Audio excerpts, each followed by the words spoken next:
So then Dr. Birx really reveals how radical and extreme and tyrannical the inside of her mind is when she talks about social distancing. This is what she says.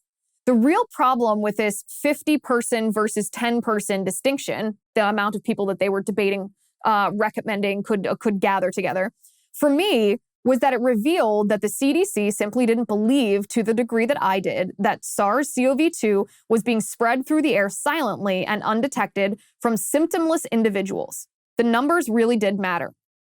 As the years have since confirmed, she writes, in times of active viral community spread, as many as 50 people gathered together indoors, unmasked at this point, of course, was way too high a number.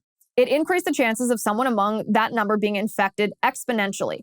I had settled on 10, knowing that even that was too many, but I figured that 10 would at least be palatable for most Americans. High enough to allow for most gatherings of immediate family, but not enough for large dinner parties and, critically, large weddings, birthday parties, and other mass social events. So her recommendation was not based on science. It was based on just how far she felt politically she could push the American people. This unelected bureaucrat who I never cast a vote for, you never cast a vote for, who, if and when she abused her power, we have no recourse to hold her accountable for that abuse, who was serving in a role so powerful that Dr. Fauci was the face of the COVID task force at the Trump White House, but Dr. Birx was the one who was calling the shots behind the scenes. One of the most powerful people in the world who was dictating to us that we couldn't gather with more than 10 people, not based on any science that showed that number was scientific, but based on the fact that she thought that's how far she could push us politically, that she couldn't push us any further, but she wanted to push us right up to the end. This is what she says next. If I pushed for 0 people, which was actually what I wanted and what was required, this would have been interpreted as a lockdown, the perception that we were all working so hard to avoid.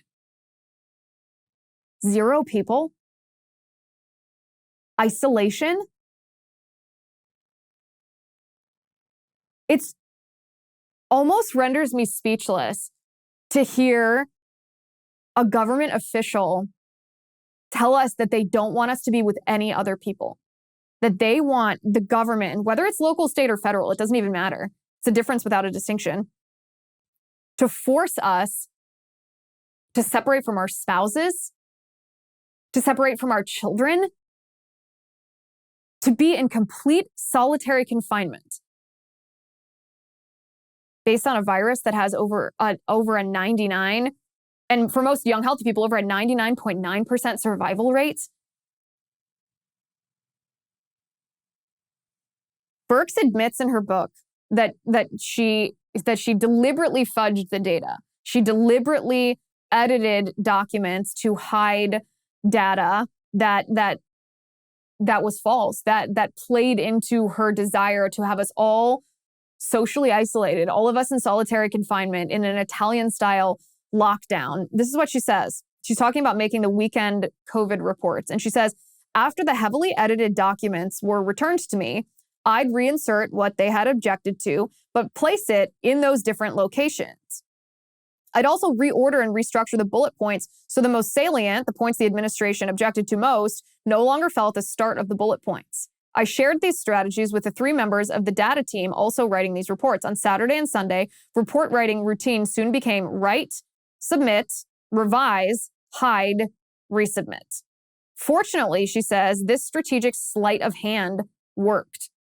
That they never seemed to catch this left me to conclude that either they read the finished reports too quickly or they neglected to do the word search that would have revealed the language to which they objected. In slipping these changes past the gatekeepers and continuing to inform the governors of the need for the big three mitigations, masks, sentinel testing, and limits on indoor social gatherings, I felt confident that I was giving the states permission to escalate public health mitigation with the fall and winter coming.